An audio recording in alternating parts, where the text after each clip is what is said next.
لاہور میں سرگودے میں جو بھی ان کے لواحقین ہیں یا الہ انہوں نے پڑھا یا اللہ اس کا ثواب تیرے پیارے حبیب صلی اللہ علیہ وسلم دربار پیش کرتے ہیں قبول منظور فرما سرکار عبد کرار صلی اللہ علیہ وسلم کے توسل سے مرحوم کی روح کو اس سال ثواب قبول منظور فرما حاجی عبد الرشید مرحوم کی آنے والی منزلیں آسان فرما تمام پسماندگان کو ان کے بیٹوں کو ان کے بھتیجوں کو ان کے بھانجوں کو تمام فیملی کو یہ صدمہ برداشت کرنے کی توفیق عطا فرما یا الہ العالمین ہم سب کی خالی جولیوں کو اپنی رحمت سے مالا مال فرما عالم اسلام کو بول بالا فرما کشمیر فلسطین دوسرے چیزیں درمیان تمام مسلمانوں کو آزادی کی نعمت سے امتناع فرما دے افواج پاکستان عوام پاکستان کی خیر فرما دے ملک پاکستان نازک موڑ پر کھڑا ہے یا اللہ اس ملک پاکستان کی حفاظت فرما یا الہ العالمین اس ملک پاکستان میں رہنے والوں کی حفاظت فرما یا الہ العالمین شہداء کے درجات میں بلندی عطا فرما آج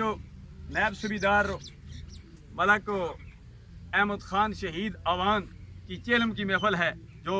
شہید ہوا یا الہ العالمین اس شہید سمیت جہاں کشمیر میں جہاں کہیں بھی شہید ہمارے مسلمان شہید ہو رہے ہیں ان کے درجات میں بلندی عطا فرما حاضرین مجلس کی جو کربا رفقا بزرگ آبا و اجداد ننیال ددیال کی ساتھ شاگرد متعلقین جو دنیا فانی کو چھوڑ کر چلے گئے یا اللہ ان کی قبروں پر بکروڑا رحمت فرما اس جنازے میں جو قبرستان مدفون ہیں یا اللہ کے کسی پر عذاب اور عذاب دور فرما دے یا الہ العالمین ابھی حجاج کرام حج سے آئے نئے آئے ہیں الحمدللہ العزیز یا الہ العالمین ان کے توسل سے مرحوم کے آنے والی منزلیں آسان فرما یا اللہ دعائیں تو ہم نے بڑی مانگنی تھی دلدلیوں کی جانتا ہے دھوپ کی شدت بھی ہے جو ہم نے مانگا وہ بھی عطا فرما جو نہیں مانگا وہ بھی عطا فرما جو دعائیں مانگنے سے رہ گئی تو علیم بذات الصدور دلوں کی جانتا ہماری ان دعاؤں کو مقبول منظور فرما اللہم اغفرہ وارحمہ ولا تعذبہ واسکنہ وادخلہ فی الجنۃ بحرمت سید الابرار انا للہ و انا